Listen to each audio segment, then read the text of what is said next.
لسوف أعود يا أمي أقبل رأسك الزاكي أبثك كل أشواقي وأرشف عطر يمناك. رسول اکرم صلی اللہ علیہ وسلم مدینہ منورہ میں تشریف لے جا رہے ہیں.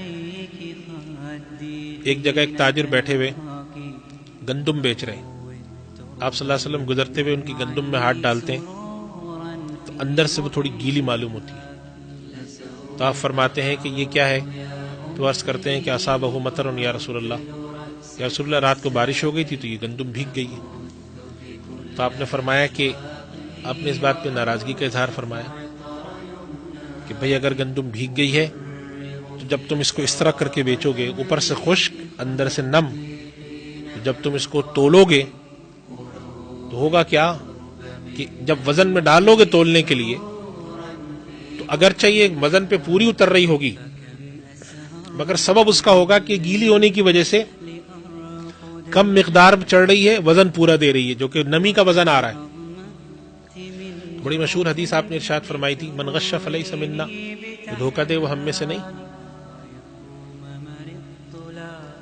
کتنی بڑی حدیث ہے یہ، ہم لوگ اس کو سن کے گزر جاتے ہیں کہ من غش فلیس منا، کتنی بڑی بات ہے.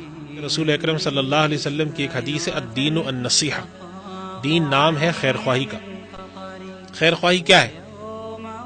خیر خواہی یہ ہے کہ ایک شخص آپ کے پاس خریداری کرنے آیا اور اس نے آپ سے آ کر کہا کہ جی مجھے اپنی فلاں ضرورت کے لیے چیز چاہیے. آپ کو معلوم ہے کہ جو اس کی خاص ضرورت ہے یہ میرے پاس نہیں ہے، یہ فلاں دکان پر ہے یا مارکیٹ میں مل جائے گی. لیکن آپ نے اس کو گھیر گھار کے ایک ایسی چیز اس کو بیچنے کی کوشش کی جو اس کی ضرورت کو پورا نہیں کر سکتی.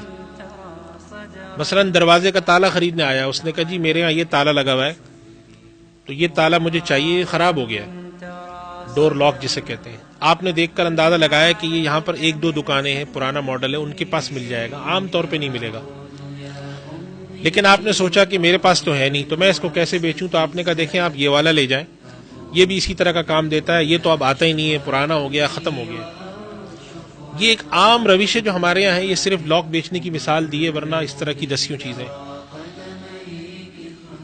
تو اب سوال یہاں پہ یہ پیدا ہوتا ہے کہ الدین والنصیحہ، دین خیر خواہی کا نام ہے، یا رسول اکرم صلی اللہ علیہ وسلم جو دوسری جگہ ارشاد فرماتے ہیں کہ مومن اس وقت تک کامل مومن نہیں جب تک کہ وہ اپنے لیے بھی دوسرے کے لیے بھی وہی پسند نہ کرے جو اپنے لیے پسند کرتا ہے.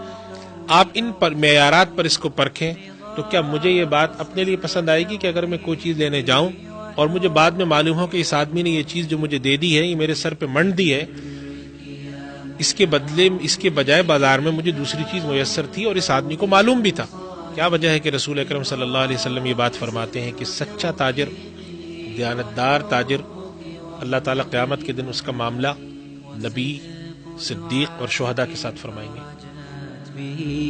كربي وأحزاني ودادك لا يشاطرني به أحد من البشر فأنت النبض في قلبي.